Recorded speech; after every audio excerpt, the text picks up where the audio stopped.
మిత్రమా, మనం రోజు పొద్దున్నే నిద్రలేస్తాం. కానీ మనల్ని లేపేదెవరు? మనం ఒక్కరోజు అన్నం లేకపోయినా బతుకుతాం. ఒక్కరోజు కరెంట్ లేకపోయినా ఉండగలం. కానీ ఒక్కరోజు సూర్యుడు రాకపోతే ఈ ప్రపంచం మొత్తం చీకటైపోదా? అందుకే మన పూర్వీకులు సూర్యుడిని దేవుడిగా చూశారు. ఆ దేవుడు సంవత్సరములో ఒక్కరోజు తన గర్భగుడి నుంచి బయటికి వచ్చి తన భక్తుల మధ్య తిరిగే రోజునే సూర్యనారాయణ స్వామి యొక్క రథోత్సవం అని పిలుస్తారు. మిత్రమా, బెంగళూరు అంటే మనకు గుర్తొచ్చేది మొట్టమొదటిగా కంపెనీలు, ఇంకా అక్కడ ఉండే వాతావరణం. కానీ అదే బెంగళూరులో 1000 సంవత్సరాల చరిత్ర దాచుకొని ఉన్నటువంటి ఒక అద్భుతమైనటువంటి ఆలయం ఉంది. అదే సూర్యనారాయణ స్వామి యొక్క ఆలయం. ఈ ఆలయం యొక్క ప్రత్యేకత ఏమిటంటే ఇక్కడ ప్రధాన దేవుడు శివుడు కాదు, అలాగే విష్ణువు కూడా కాదు, ఏడుకొండల వెంకటేశ్వర స్వామి కూడా కాదు. ఆ సాక్షాత్తు మనకు వెలుగునిచ్చి జీవం పోసేటువంటి సూర్యనారాయణ స్వామియే. ప్రపంచంలో సూర్యుడికి అంకితమైనటువంటి ఆలయాలు చాలా అరుదు. అందుకే ఈ క్షేత్రం సాధారణమైనటువంటి గుడి కాదు, ఒక ఆధ్యాత్మిక శక్తి కలిగినటువంటి క్షేత్రం. ఈ ఆలయం దగ్గరికి వెళ్ళగానే ఒక ప్రత్యేకమైనటువంటి అనుభూతిని అనుభవిస్తారు. ఎందుకో తెలుసా? ఇది కేవలం రాళ్లతో కట్టినటువంటి గుడి మాత్రమే కాదు. వందల సంవత్సరాల భక్తి, వేలాది మంది భక్తుల ప్రార్థనలు, లక్షల మంది నమ్మకాలు, ఇవన్నీ కలబోసినటువంటి పవిత్ర క్షేత్రం. చాలామంది చెబుతూ ఉంటారు, ఉదయాన్నే ఇక్కడికి వచ్చి సూర్యనారాయణ స్వామిని దర్శిస్తే మనసు ప్రశాంతంగా మారిపోతుంది అని. ఇది కేవలం ఒక నమ్మకం మాత్రమే కాదు, ఒక అనుభవం. మిత్రమా, ఒక్క విషయం చెప్పనా? మనం గుడికి వెళ్ళి దేవుడిని దర్శిస్తాం, కానీ రథోత్సవం రోజు ఆ గుడిలో ఉండేటువంటి దేవుడే మనల్ని చూడడానికి రథోత్సవం వేడుకగా మన ముందుకు వస్తాడు. అదే రథోత్సవం యొక్క గొప్పతనం. సంవత్సరంలో ఒక్కరోజు సూర్యనారాయణ స్వామి రథం మీద కూర్చోబెట్టి ఆలయం బయటకు తీసుకొని వస్తారు. ఎందుకో తెలుసా?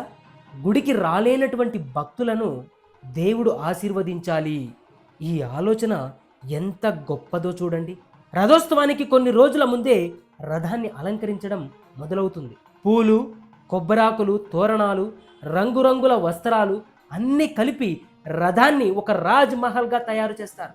అప్పుడు ఆ రథం చూసిన వాళ్ళు ఇది ఒక రథమా లేకపోతే స్వర్గం నుంచి వచ్చినటువంటి వాహనమా అని ఆశ్చర్యపోతారు.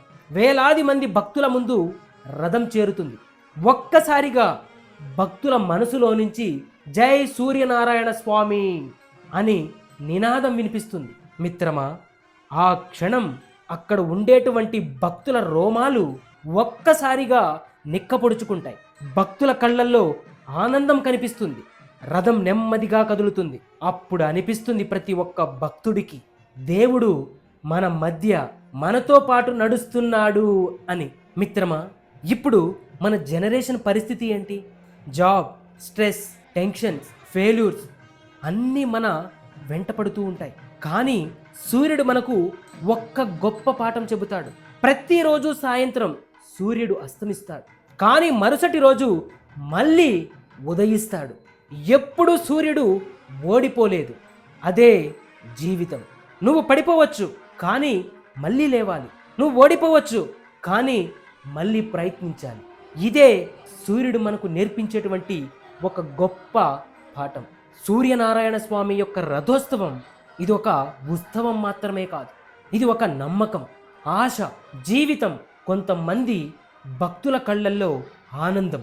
ఈ ప్రపంచంలో మనం ఎంత బిజీగా ఉన్నా, ఎంత డబ్బు సంపాదించినా మనసుకు ప్రశాంతత ఇచ్చేది ఇలాంటి దైవానుభూతులే.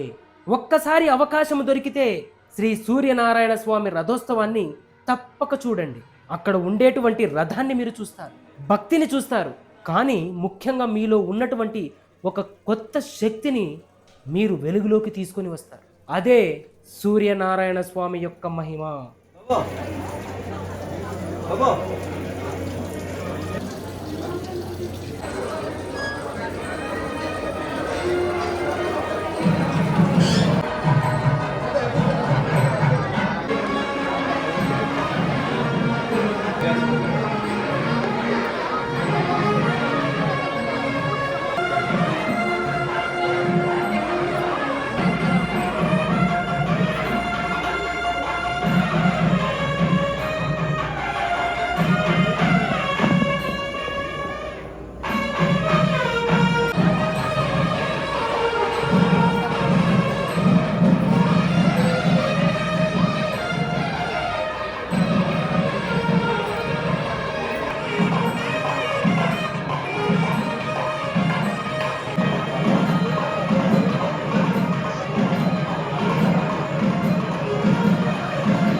బాయ్.